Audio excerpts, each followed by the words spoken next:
Voici un nouveau podcast qui parle de la mobilité internationale et qui va rejoindre la galerie des 2000 interviews disponibles sur françaisdanslemonde.fr.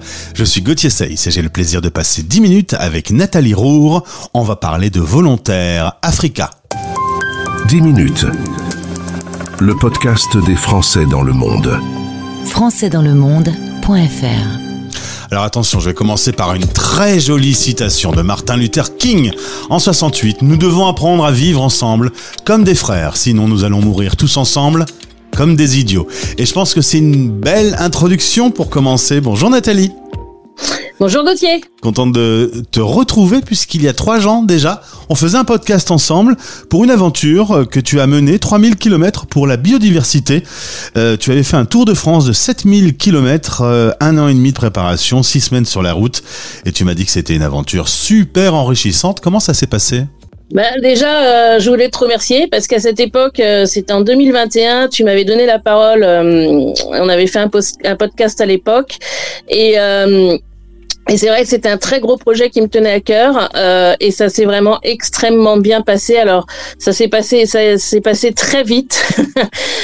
Comme tu le disais, 1 an et demi de préparation, 6 semaines sur la route, c'est passé très vite. Mais ça s'est vraiment très bien passé dans le sens où j'ai fait de très belles rencontres. J'ai rencontré des gens qui travaillaient principalement dans tout ce qui est domaine éco-responsable, donc que ce soit des activités éco-responsables comme du vélo-rail par exemple, que ce soit des grottes éco-responsables, etc., ou des hébergements éco-responsables dans lesquels on a été, des écolieux, des lieux de permaculture, etc., qu'on a mis en avant à l'époque pendant les 6 semaines sur la route avec une amie qui s'appelle Julie. Et c'était un très très gros projet qui donne qu'une envie, c'est de repartir sur la route. Mais comme on vient de le dire, c'est beaucoup de préparation. Alors aujourd'hui, on va plutôt s'intéresser à ce site internet, volontaireafrica.fr. Tu as vécu pendant 3 ans en Afrique du Sud. De toute façon, lorsque tu nais en Alsace, sur ton passeport, il doit être écrit citoyenne du monde, pas française. C'est pas faux, c'est pas faux. J'ai bien un passeport français, mais c'est vrai que depuis toute petite, j'ai la chance d'avoir pu voyager grâce à mes parents qui m'ont emmené au début dans plein de pays, rencontrer plein de cultures, découvrir plein de modes de vie, etc. Donc depuis l'âge de à peu près 6 ans, je voyageais assez régulièrement et ces voyages, en fait, m'ont amené à vivre pas mal à l'étranger, à faire mes études à l'étranger, à faire mes études en Écosse et aux États-Unis. Et j'ai jamais arrêté de voyager. Et comme on va en parler, du coup, je suis repartie effectivement, comme tu l'as dit, 3 ans en Afrique du Sud. Beaucoup plus tard, ça c'était assez récent entre guillemets puisque c'était il y a une dizaine d'années. Mais c'est vrai que le voyage a toujours été très important pour moi parce que je reste persuadée que la richesse du monde, c'est la différence c'est nos différences en fait. C'est nos différences à tous les points de vue. Culture, tradition, façon de vivre. Et c'est ça qui fait que l'humain a un intérêt et l'interaction avec le monde a un intérêt qui en tous les cas est très important pour moi. Tu as visité une trentaine de pays, tu as habité sur les 5 continents. Comme on le disait, après l'Alsace et un petit peu d'études à Paris, tu es parti vivre aux USA et en Écosse. Toutes ces rencontres, toutes ces cultures, tous ces peuples, est-ce que tu y trouves des points communs forts, une notion un peu humaniste, ou est-ce que finalement on est tous très différents ? Le point commun peut-être, c'est que je me suis toujours sentie bien accueillie dans tous les pays où je suis partie. Et ça, je pense que c'est une notion dont on n'a peut-être pas assez conscience à l'heure actuelle.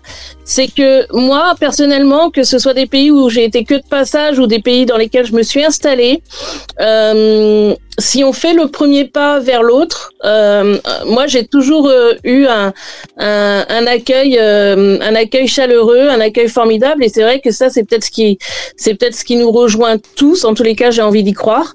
Mais voilà. Après, ce qui est intéressant, c'est les différences. C'est pas les points communs. C'est comme je disais, les différences culturelles, les différences. Voilà, les façons de vivre différentes mais c'est vrai que moi, dans toutes ces expériences, en fait, oui, c'est ça, c'est ce que je viens de dire, et c'est le fait d'avoir grandi. Chaque expérience m'a permis d'avancer, de grandir, de grandir intérieurement, de devenir ce que je suis aujourd'hui, et je pense que toute expérience de voyage est une expérience forte personnellement, quoi.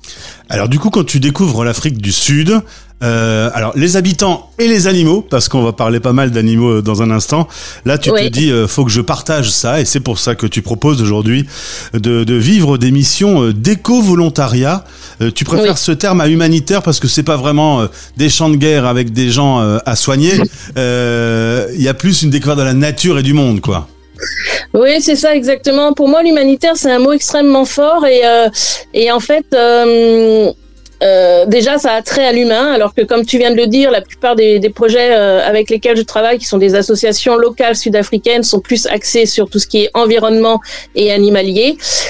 Et surtout, pour moi, l'humanitaire, comme tu viens de le dire, c'est plus, ça fait plus référence à la Croix-Rouge ou à Médecins du Monde ou à des personnes qui ont des compétences ou de l'expérience pour pouvoir aller sur ces terrains-là. Voilà, je dis toujours, on s'improvise pas être soignante, on s'improvise pas psychologue.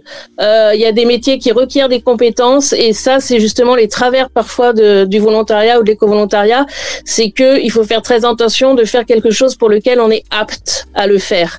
Sinon, on va faire plus de mal que de bien et on va peut-être se faire plaisir soi-même, mais en réalité, on va pas faire avancer le schmilblick.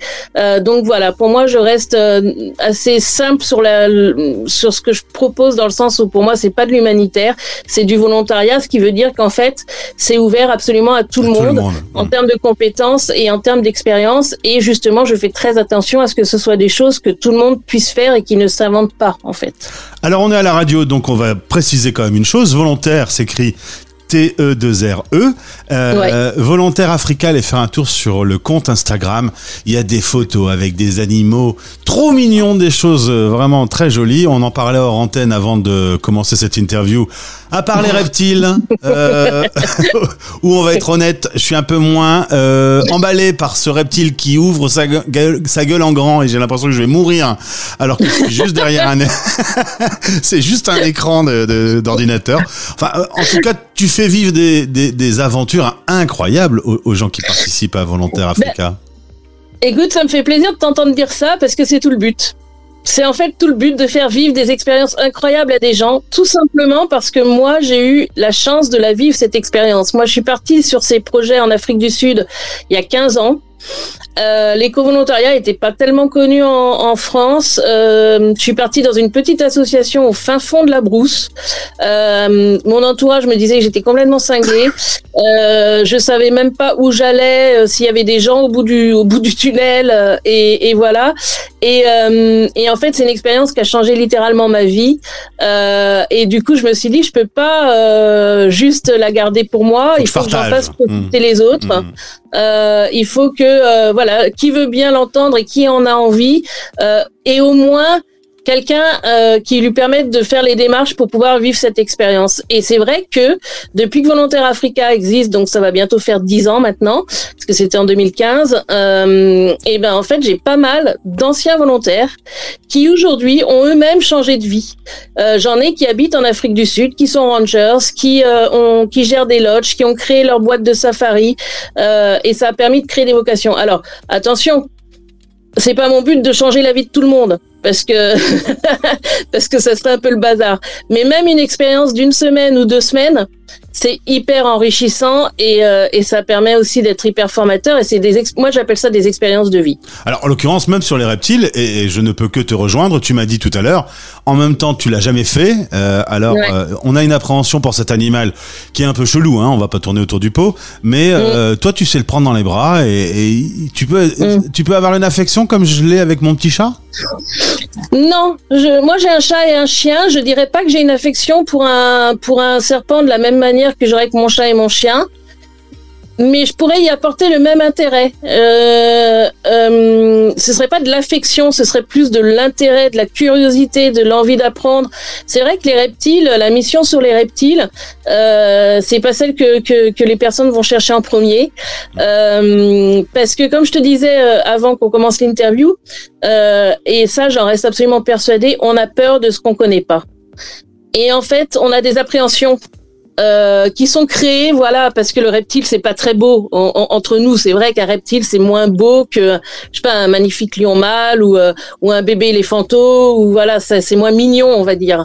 Et donc on a cette appréhension.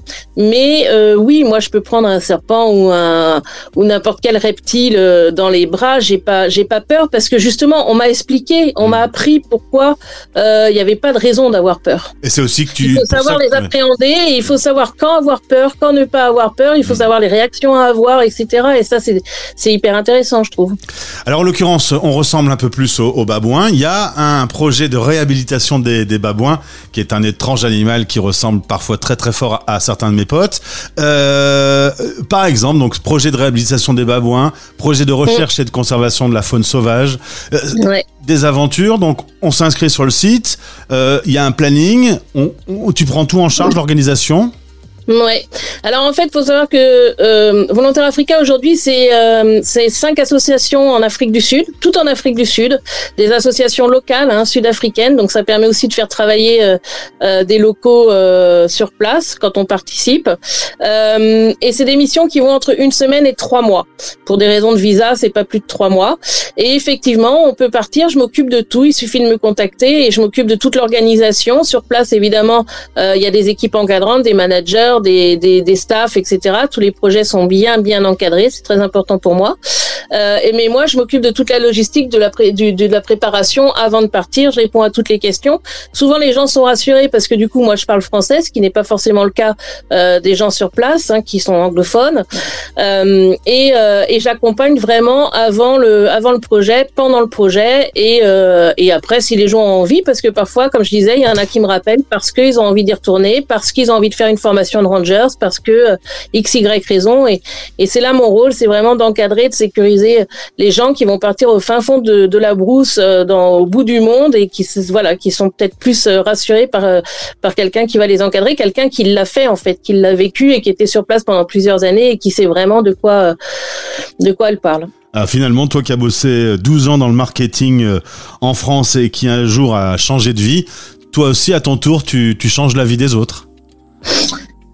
Bah peut-être. Je pousserai pas jusque là j'aurais pas cette prétention de pousser jusque là mon objectif, mais mon objectif c'est au moins de permettre aux autres de vivre cette expérience formidable. Après, chacun décide si ça lui fait changer de vie ou pas. En tous les cas, on n'en sort pas. C'est pas un voyage touristique classique. On n'y va pas, on va pas faire des photos d'animaux et puis c'est tout. On rentre, on y va, on est vraiment acteur, on participe, on met sa pierre à l'édifice. Que ce soit pour les animaux ou que ce soit les missions plus attrait avec la population.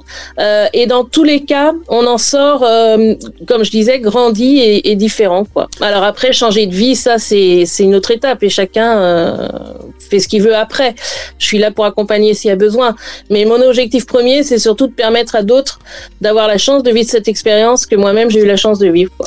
Alors pour en savoir plus, volontaireafrica.fr, le site est clair avec plein de belles photos, notamment, je le disais, sur l'Instagram. Merci Nathalie. Résultat, tu vis en France mais tu fais pas mal d'allers-retours. C'est quand ton prochain départ pour l'Afrique du Sud ? Pour l'Afrique du Sud, je vais partir là au mois de juillet. Et je repars après au mois d'octobre. Voilà, il y a plein d'aventures, plein de choses qui se préparent. On essaye aussi de monter un petit peu des groupes français parce que je sais que parfois la langue est une barrière.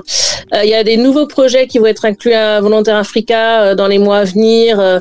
Des sanctuaires, des centres de réhabilitation, des choses comme ça. Donc je vais aller sur le terrain, les rencontrer parce que je ne parle que de ce que je connais. Et voilà, j'ai hâte de repartir. Eh bien, merci beaucoup. Bonne aventure à toi et à tous ceux qui vont te suivre. Volontaireafrica.fr. À bientôt. Merci Gauthier. Merci.